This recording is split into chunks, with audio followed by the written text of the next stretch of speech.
viens boire aujourd'hui moi je viens boire à ta source. Je viens boire à ta source. Elohim, moi je viens boire à ta source. Je viens boire à ta source. Je viens boire à ta source. Seigneur, je viens boire à ta source. Seigneur, tu m'appelais, je le sais, oui, je le sais. Tasimai na mitumi ponani ezomela tasoki ezomela ngai na kolemba te. Je viens boire à ta source. Père, je viens boire à ta source. Aujourd'hui moi je viens boire à ta source. Je viens boire à ta source. Incomplet, moi je viens boire à ta source. Père, je viens boire à ta source. Assoiffé, moi je viens boire à ta source. Moi je viens boire à ta source. Moi je viens boire à ta source. Je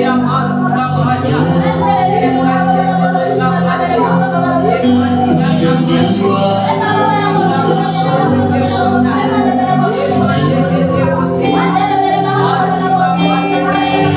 Je viens boire à ta source. Je viens boire à ta source. Père, je viens boire à ta source. Je viens boire à ta source. Je viens boire à ta source. Seigneur, moi je viens boire à ta source.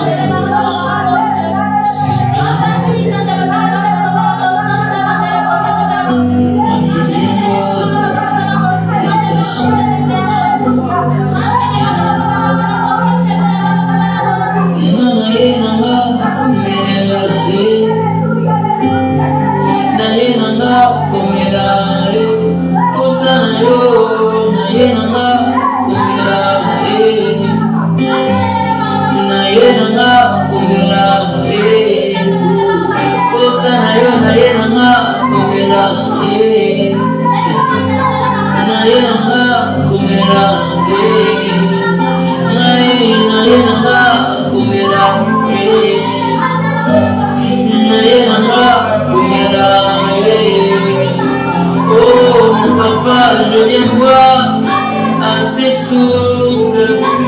Je viens boire à cette source. Nayenanga komela, nayenanga komela, nayenanga komela,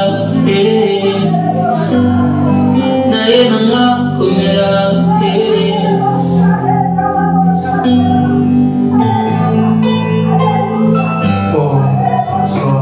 Seigneur. Gloire à toi, Yehoshua HaMashiach. Merci pour ta gloire, merci pour ta présence. Merci car tu es au milieu de nous, Seigneur. Merci car tu nous feras encore du bien ce soir. Merci, Seigneur. Oh, gloire à toi, Adonai Yehoshua. Merci pour ta présence. Oh, merci. Bénis ta parole. Parle encore ce soir à ton peuple. Nous voulons t'écouter, Seigneur. Nous voulons t'écouter. Parle-nous. Au nom puissant et glorieux de notre Adonai Yehoshua HaMashiach, nous avons ainsi prié. Nous disons Amen. Amen. Je vous salue au nom précieux de notre Adonai Yehoshua HaMashiach. Je salue aussi des gens qui nous suivent sur notre chaîne, mais aussi sur les réseaux sociaux. Je vous salue au nom précieux de notre Adonai, Yehoshua HaMashiach. Bienvenue dans notre réunion d'enseignement et d'études bibliques. JPhase enseigne-moi. Je crois que le Seigneur vous fera du bien. Merci pour ce moment d'adoration et de puissance que nous venons de passer. Je crois qu'il nous fera encore du bien. Aujourd'hui, nous allons clôturer les enseignements sur Église qui t'a ensorcelé. C'est une question, ça ne vient pas de moi, c'est l'apôtre Shaul, Paul, qui a posé cette question. Et je crois que nous allons clôturer ces enseignements. Mais je vous invite, nous organisons une grande retraite ici à Kinshasa, du 28 au 30 juillet 2023. Donc, dans 2 semaines, les thèmes que nous allons partager ensemble, il est temps. Vous pouvez nous écrire pour la réservation. Et nous croyons que le Seigneur va nous faire du bien. Enregistrez-vous massivement pour participer à cette grande retraite. Église qui t'a ensorcelé, 6e partie. Nous allons lire Galates chapitre 3, les 5 premiers versets. Galates chapitre 3, les 5 premiers versets. Je crois que le son est bon. Donnez-nous les retours. Gloire au Seigneur, on nous dit que le son est bon. Galates chapitre 3, les 5 premiers versets. Ô Galates, dénués d'intelligence, qui vous a ensorcelé pour que vous n'obéissiez plus à la vérité. Vous, aux yeux de qui Yehoshua HaMashiach a été ouvertement dépeint, crucifié au milieu de vous. Je voudrais seulement apprendre ceci de vous. Avez-vous reçu l'Esprit par les œuvres de la Torah ou par la prédication de la foi? Êtes-vous ainsi dénués d'intelligence? Ayant commencé par l'Esprit, finirez-vous maintenant par la chair? Avez-vous tant souffert en vain? Si toutefois c'est en vain, c'est lui donc qui vous fournit l'Esprit et qui opère en vous des miracles. Est-ce par les œuvres de la Torah ou par la prédication de la foi? Reprenez vos places.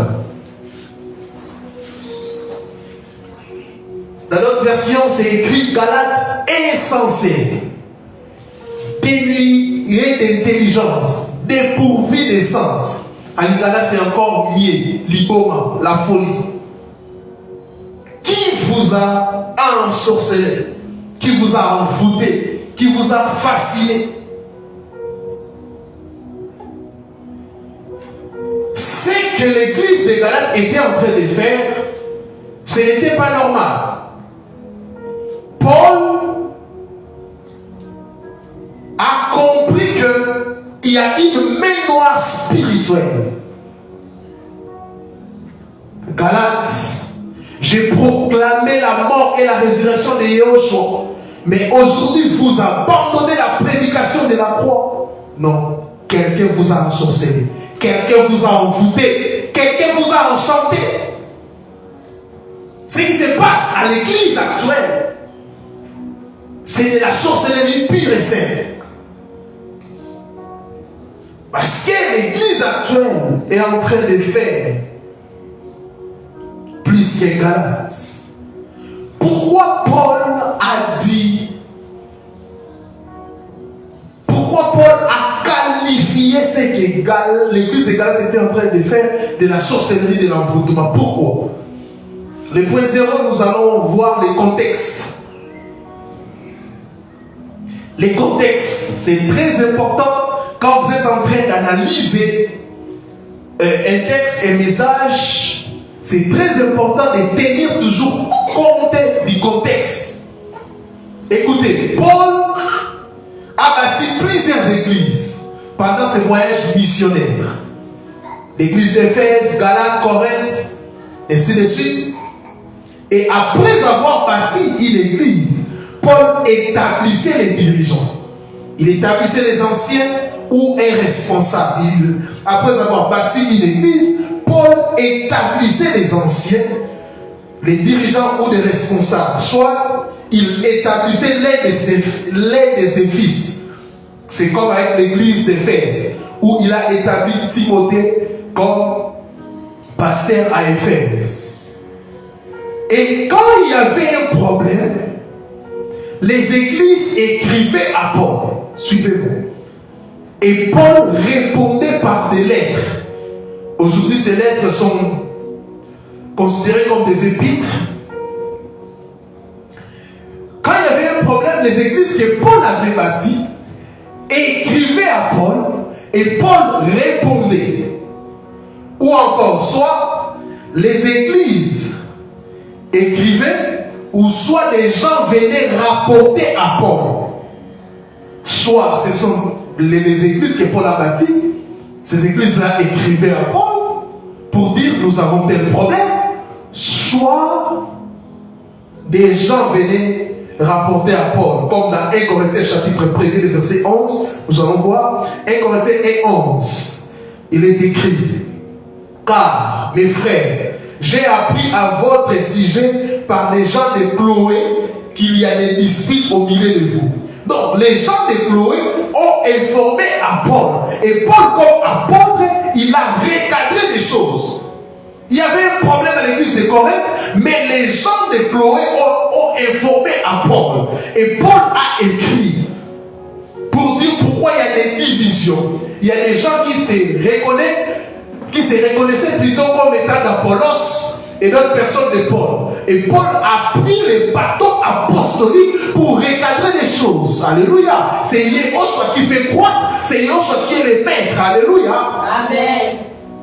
C'est ça, le rôle d'un apôtre, d'un pasteur, d'un évangéliste, d'un docteur, d'un prophète. C'est de veiller à la doctrine. Un bon parent veille toujours à la nourriture que ses enfants sont en train de manger.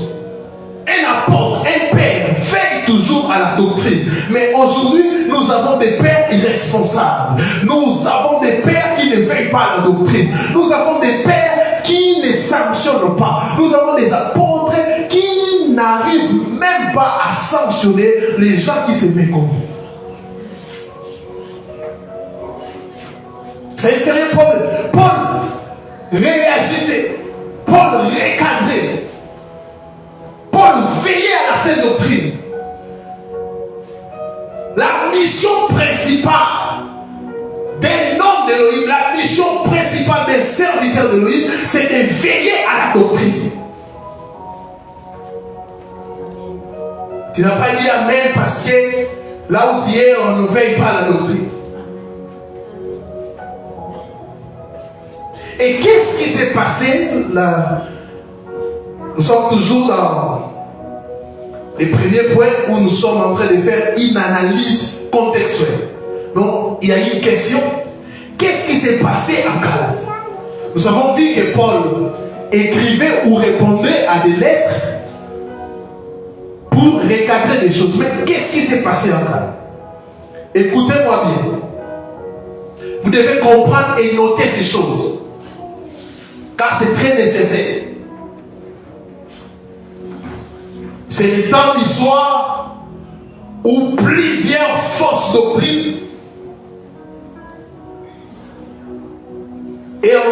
sont en train d'être propagées.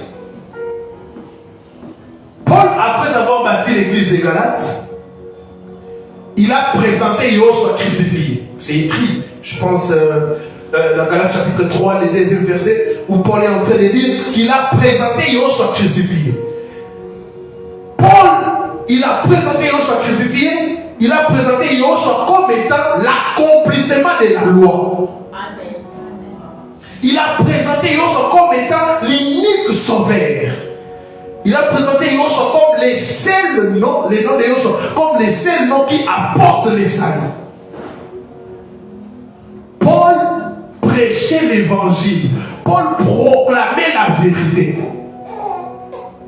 Il a bâti une église centrée sur Yoshua. Après son départ, d'autres prédicateurs, particulièrement des Juifs, sont venus avec un faux évangile, obligeant, écoutez bien, des Galates à recourir aux œuvres mortes, c'est-à-dire à la loi, à la Torah de Moïse. Ils ont dit, ce que Paul vous a prêché, c'est bien, mais vous devez encore observer la loi. Et ils ont instauré la circoncision. Les œuvres mortes. Au-delà d'être sauvés, vous devez observer la Torah. Paul a pris les bâtons pour recadrer les choses. Il a frappé très fort. Paul a écouté cela. Il a dit non. Ça, c'est la sorcellerie. Comment des gens qui ont reçu l'esprit, comment des gens qui sont sous la grâce peuvent encore pratiquer des œuvres mortes? C'est comme si Paul écrivait à l'église actuelle.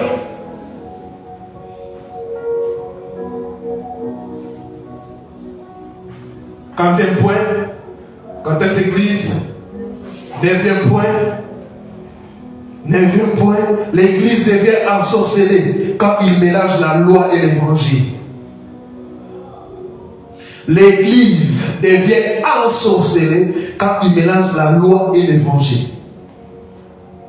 Vous savez, ces gens-là, ces faux serviteurs, ils étaient vraiment des sorciers, des magiciens, des occultistes.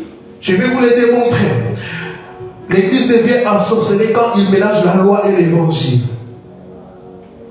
Et pourtant, la loi,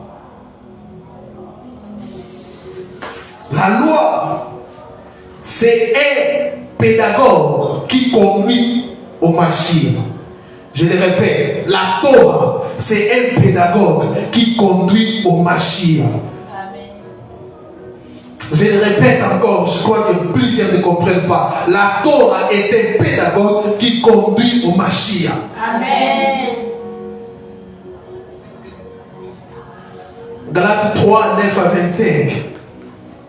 Galates 3, 19 à 25. Galates chapitre 3, 19 à 25, il est écrit. Alors pourquoi la Torah? Elle a été ajoutée à cause des transgressions jusqu'à ce que vienne la postérité à qui la promesse a été faite. Et elle a été prescrite par les moyens des anges et par l'entremise des médiateurs. Or, un médiateur n'est pas pour un seul, mais Elohim est un. La Torah est-elle donc contre les promesses d'Elohim? Que cela n'arrive jamais.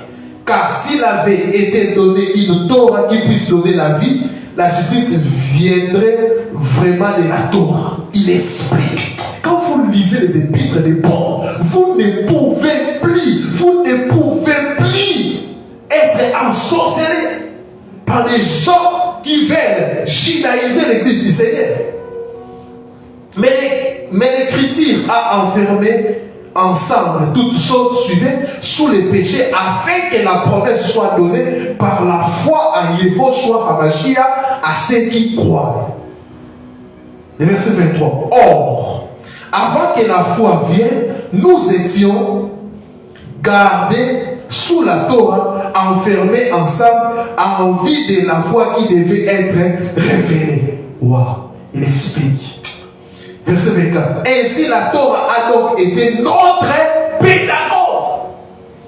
On prend les choses à venir jusqu'au Mashiach, afin que nous soyons justifiés par la la foi. Il explique que la Torah a été donnée comme notre pédagogue. Mais, le verset 25, la foi étant venue, nous ne sommes plus sous ces pédagogues. C'est tellement clair. Paul a dit des choses d'une manière claire. Si tu ne comprends pas ces choses, tu es ensorcelé, tu es sorcier, tu es démon. Amen. Si tu ramènes encore les œuvres mortes à l'église du Seigneur, c'est que tu as un démon. Un démon. Nous ne sommes plus sous la loi. Le verset 25, je le répète encore. Mais la foi étant venue, nous ne sommes plus sous ces pédagogues. Ah, Paul. Nous ne sommes plus sous la loi. Tout ce que la loi est en train de dire, hôtel, gros bétail, mini-bétail, tout ça, c'est l'ombre des choses à venir. Et la réalité, c'est Mashiach. Colossiens chapitre 2, verset 12. C'est vraiment un passage très clair. Colossiens 2, verset 12. Que personne donc ne vous juge au sujet du manger d'abord ou du boire, ou au sujet d'une fête, d'une nouvelle ligne ou des sabbats. C'était l'ombre des choses à venir, mais le corps est en Mashiach.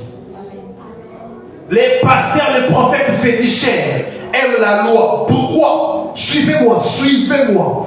Parce que dans la plupart des loges, même la sorcellerie, même la franc-maçonnerie, des loges sataniques, ils ont des totems et des symboles et des habits. Suivez-moi attentivement, Église. Je suis en train d'expliquer des choses que vous ignorez. Je les répète. La plupart des pasteurs, prophètes, docteurs, féticheurs aiment la loi parce que dans la plupart des loges, ils ont des totems, la première chose, des symboles, deuxième chose, et troisième chose, des habits. Comme dans la loi de Moshe, il y a aussi des symboles, c'est symbolique. Il y a des animaux. Ces gens-là aiment des totems. Comme dans la loi de Moshe, il y a aussi des animaux, des symboles et des habits. Ils prennent ces choses, ils les interprètent mal pour créer la confusion, pour opérer et envoûter les enfants d'Élohim. Vous allez voir, dans telle sorcellerie, il y a tel totem, il y a tel animal, il y a tel sacrifice qu'il faut faire, il y a telle chose. Ils vont maintenant prendre des versets de l'ancienne alliance pour asseoir leur sorcellerie.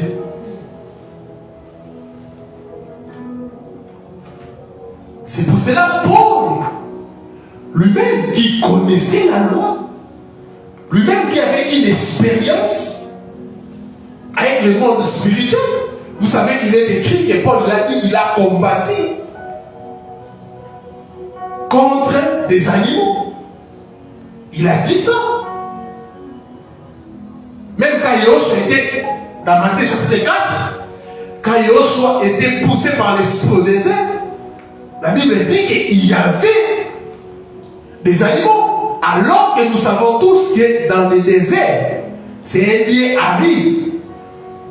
Les animaux ne peuvent pas vivre. C'était spirituel. Ils sont en train de prendre des versets très mal interprétés pour semer la confusion, pour vous ensorceler. Non seulement pour vous ensorceler, et aussi pour vous soutirer de l'argent. Parce que pour bâtir des hôtels, il faut l'argent. On va bâtir tel hôtel, il faut l'argent. J'ai vu un frère qui m'a répondu sur les réseaux sociaux. Il est en train de soutenir les messages des hôtels. Et il est en train de dire qu'il y a plusieurs hôtels. Non. Bâtir des hôtels dans la nouvelle alliance, c'est renverser l'hôtel de la croix. Oh, personne ne peut marcher Un ennemi de la croix, personne. Amen. C'est pour vous soutirer de l'argent. Bâtir ce genre des hôtels, on vous demande de l'argent. Comment nous pouvons détruire encore des hôtels alors que l'hôtel de Golgotha a été déjà bâti par les maîtres? On va détruire quoi? Parce que c'est lui qui croit et en harmonie où celui qui croit accepte l'autel de la croix. Et quand on accepte l'autel de la croix, nous ne pouvons plus. Je ne sais pas sur base de quoi vous allez détruire l'autel. Sur base de quoi vous allez encore détruire les autels. Quand l'autel de la croix s'élève, les autels de vos familles disparaissent. Quand l'autel de la croix s'élève, les autels de vos familles disparaissent. J'aimerais que les pasteurs de l'île mettez des bandanes. Écoutez-moi bien, vous êtes spécialistes en hôtel. Et l'hôtel à la CNRS déjà venait avec des animaux pour bâtir. Vous, c'est l'argent. Vous voyez votre escroquerie? $100 pour détruire quels hôtels, $100 pour construire. Alors que Machia a déjà bâti l'hôtel de la croix. Amen.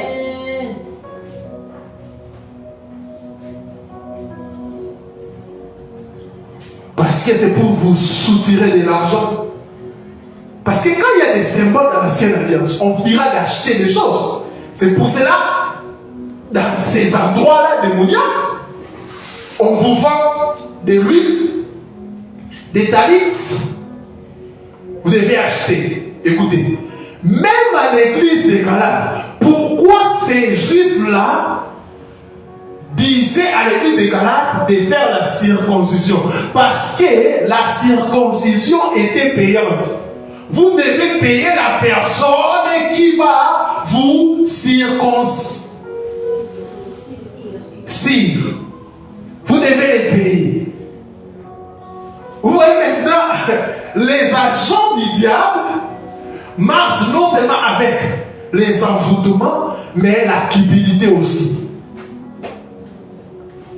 Pour connaître que vous êtes dans un endroit démoniaque, regardez les pratiques, si vous voyez des rituels, où il est, je ne sais pas, bougie noire, talit, habits soi-disant sacerdotaux, toutes ces choses-là, lisez même l'histoire de l'eau satanique, c'est utilisé aussi dans de l'eau satanique. Et maintenant prennent ça pour vous aveugler afin de détruire la croix de Machia. Vous avez déjà cru, oui, la croix ne suffit pas. Croire ne suffit pas. Vous devez renverser les autels. Vous devez connaître les dieux. Frère, arrêtez ces bêtises. Arrêtez ces bêtises. À la croix, ce n'était pas un homme qui s'est donné. À la croix, c'est Elohim qui s'est donné pour le salut de l'humanité. Et Elohim est tellement puissant, la Bible dit qu'il a déplié les œuvres de l'ennemi. Il a déplié les démons. Il a déplié les diables. Les diables n'ont plus le pouvoir contre les enfants d'Elohim. Et il a fait ça gratuitement. Gratuitement. Gratuitement. On ne paye pas pour être pardonné. On ne paye pas pour recevoir les saluts. On ne paye pas pour être purifié. Arrêtez ces choses. L'autel de la croix est déjà là. Quand il y a un problème, déclare que l'autel de la croix a été bâti il y a 2000 ans. Le régime a changé il y a de cela 2000 ans. La loi a tombé, Dieu a accompli la loi afin que tu puisses lui faire des sacrifices. La loi c'était les sacrifices, mais la grâce c'est la foi. La loi c'était les sacrifices, mais la grâce c'est la foi. C'est la foi. C'est la foi. C'est pour cela que les apôtres disaient, croyez, croyez, croyez au Seigneur de Yoshua. Vous serez sauvés, toi et ta famille. Croyez au Seigneur de Yoshua. Vous serez sauvés, toi et ta famille. C'est l'autel de la croix guérie. C'est l'autel de la croix dans la paix. Par ce maître ici, nous la signons Yakayaba. Il n'y a plus de cérémonie à faire. Yoshua lui-même a fait la grande cérémonie à la croix. Il a porté la croix, il a porté nos péchés, il a porté nos maladies, il a porté nos malédictions, il a porté les hôtels de nos familles et il a amené ça à la croix. Il est le sabbat. En lui nous avons le repos. En lui nous avons le repos. En lui nous avons le repos.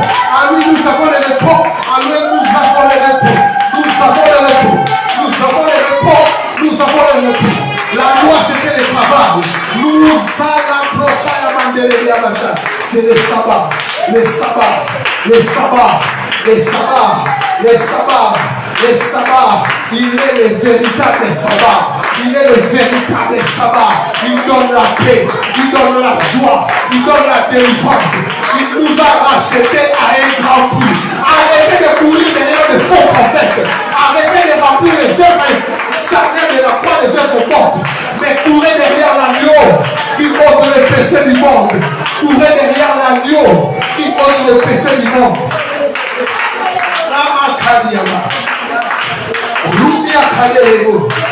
Courez derrière l'agneau qui ôte le péché du monde.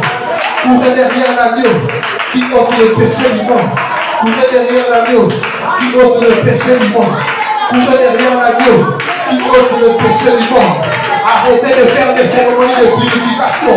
Arrêtez, arrêtez, arrêtez, arrêtez, arrêtez, arrêtez, arrêtez ces choses. L'autel de la croix a été bâti. C'est simple, c'est simple.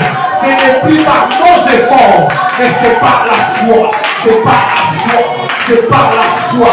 C'est par la foi. L'homme ne pouvait pas accomplir la loi, mais Mashiach a accompli la loi à notre place. Il a accompli la loi à notre place. Et il a vaincu. Il détient les clés. Il détient les clés. Il détient les clés. Il détient les clés.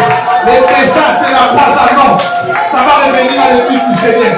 Le message de la croix va revenir. Il est temps, il est temps, il est temps. Il est temps, il est temps, il est temps, il est temps que les faux puissent disparaître.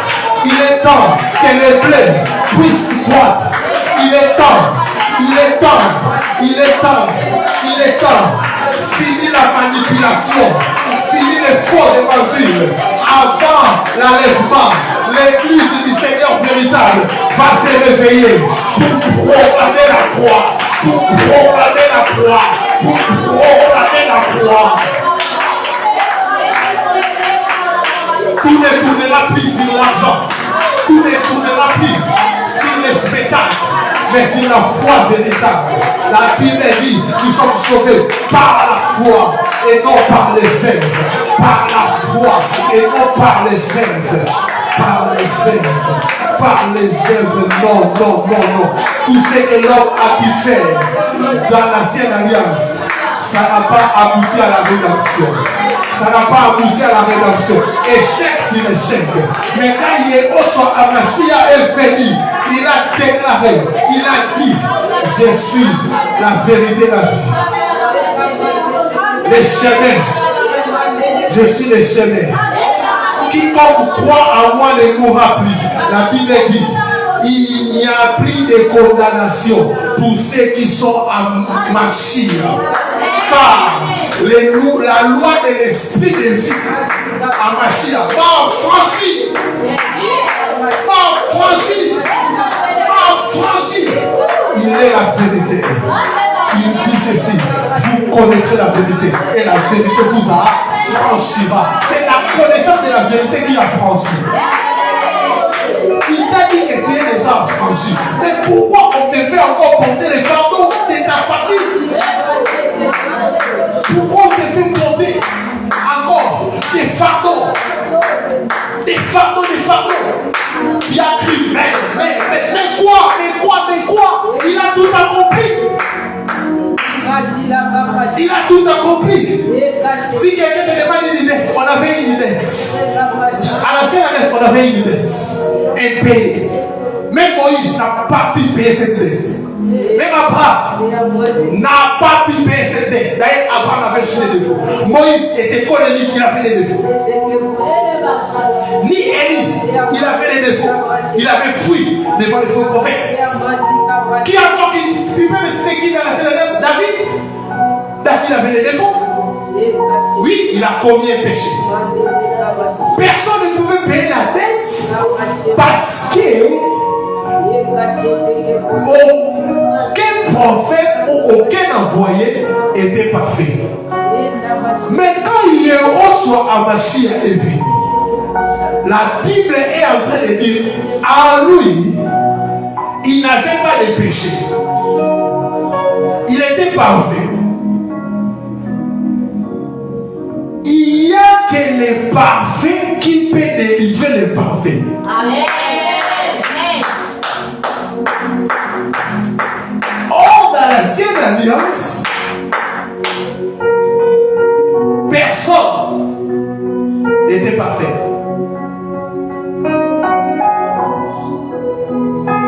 Il n'a jamais commis des péchés. La dette, c'était quoi? Les problèmes, les plus grands problèmes de l'humanité, le péché.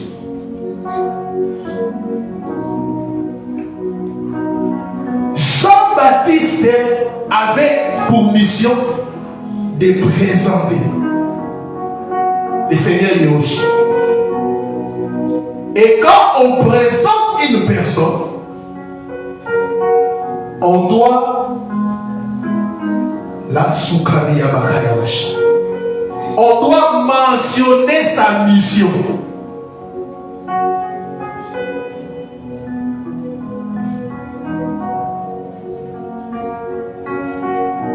Dans l'ancienne alliance, il y avait des agneaux.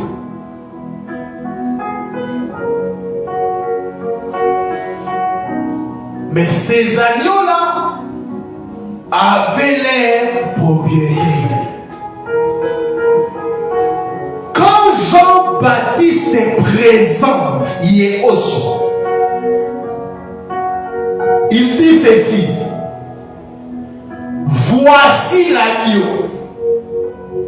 Si c'est limite, si c'était là, les gens allaient dire bon, c'est l'agneau de qui? La différence, cette fois-ci, c'est l'agneau d'Élohim. Amen. Dans l'ancienne alliance, les gens, quand les gens péchaient, les gens vivaient sous la culpabilité. Pour être purifiés, les gens portaient leur propre agneau. Voyez ça? Toi-même, le propriétaire de l'agneau, tu es imparfait. Comment ton agneau va te sauver?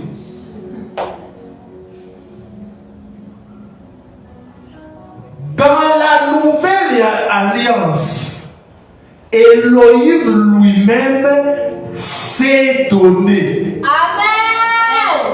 Isaac avait posé la question à Abraham: où est l'agneau?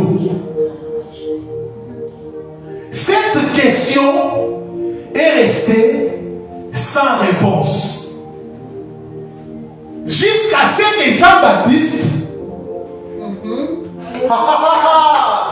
Je crois que vous avez compris. Jean-Baptiste est venu répondre à cette question. Isaac, voici l'agneau d'Élohim qui ôte les péchés du monde, les péchés de l'humanité.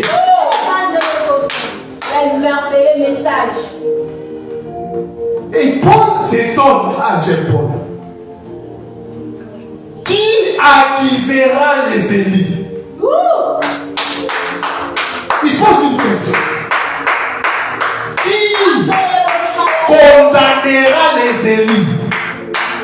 Mais pourquoi vous laissez les faux prophètes, les faux messagers vous condamner? Alors que c'est lui qui est votre créateur ne vous condamne pas. Ces gens-là vous à la parce que prêcher la loi, c'est condamner les gens. Quand on est sous la loi, on est sous la malédiction, Paul le dit. On est sous la malédiction. Mais je ne crois pas qu'Élohim peut appeler l'homme pour venir prêcher les condamnations de l'homme. Je ne sais pas si je vais finir ce message. J'ai encore 5 points, mais je sens que l'agneau veut vous montrer qu'il est puissant.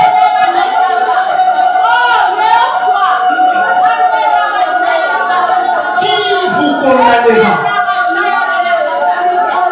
On vous fait payer des offrandes inutiles. L'offrande des rachats n'existe plus.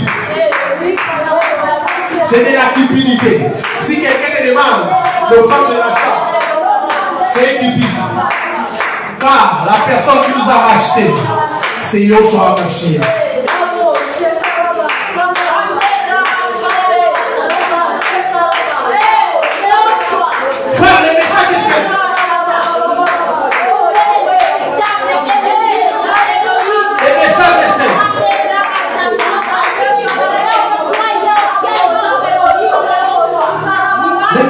est simple. Le message est simple.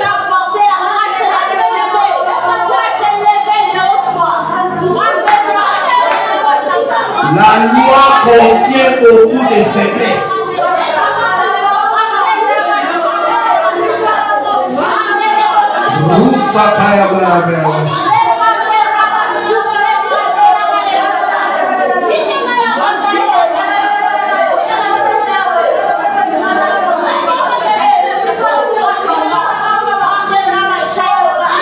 Écoutez. Écoutez. La femme samaritaine avait combien de gens? Répondez-moi. Répondez-moi. La femme samaritaine avait combien de gens? Pardon? Non.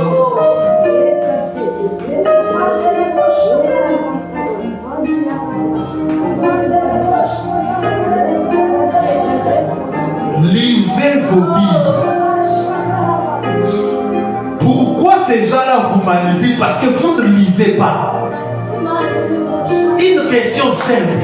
Allez, vous pouvez me répondre.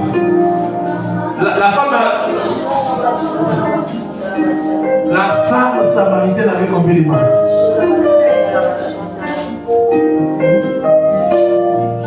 Il avait 5 maris, mais les 6e, 5 hommes plutôt. Mais les 6e n'étaient pas aussi, donc c'était 6. Le Créateur a travaillé pendant 6 jours et il a dit que le 7e jour, c'est le repos. Le 7e jour là, il ne s'agit pas de ce que vous appelez le jour du Seigneur. Le 7e jour, c'est un nombre. Il y avait 6 hommes.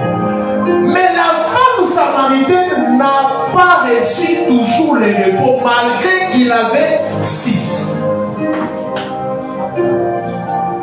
C'est ça la Sainte Alliance. Les efforts. La femme pensait qu'elle trouvera du repos en ayant des hommes. Les jours qu'elle a rencontrés, c'est lui qu'on appelle les sabbats.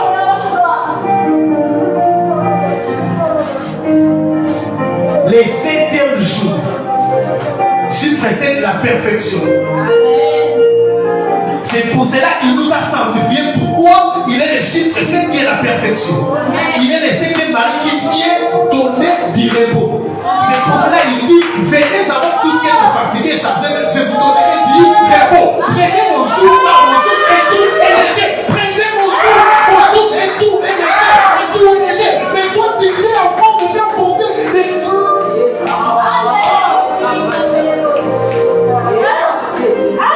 Trop, c'est trop. Nous devons prêcher cet homme. Nous devons parler de cet homme. Les 7e hommes que la femme samaritaine a rencontré. Et la vie de cette femme a changé. Elle a reçu le repos. Le repos. Je vous donnerai du repos. Et Allah tout ce qu'il y a là. Toi qui es fatigué par tes fardeaux, par des démons, reçois le repos. Reçois le repos. Pendant que la gloire de l'homme porte sur ses livres, les gens sont en train de recevoir le repos. Toi qui as dit, reçois le repos.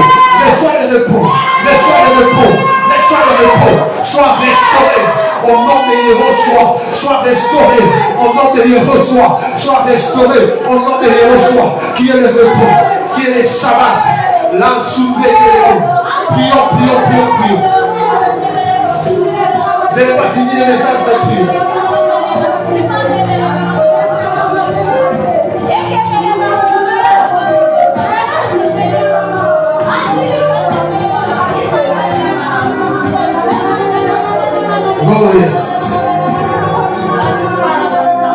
Oh yes.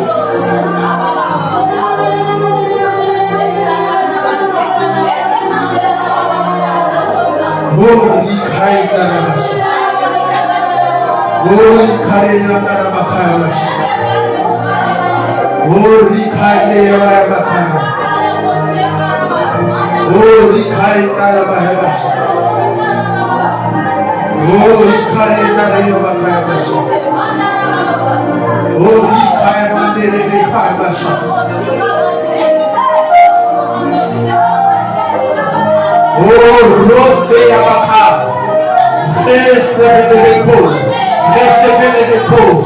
Il est là pour vous donner du repos, la sécurité. La Bible a commencé chapitre 3, le verset 3. Nous sommes morts et nos vies sont cachées à Yeshua. Personne ne peut te mourir, personne ne peut te condamner, personne ne peut t'accuser. Et pratiquez plus les œuvres mortes, mais croyez à ce que Machia a fait. Vous aurez les amis, vous aurez la rédemption, vous aurez la sécurité. Je vous prêche un message simple. Je ne suis pas là pour vous flatter. À Yeshua, il y a la vie, le salut, la relation. Si tu es païen, crois à cet homme. Crois à cet homme. Tu auras la vie éternelle.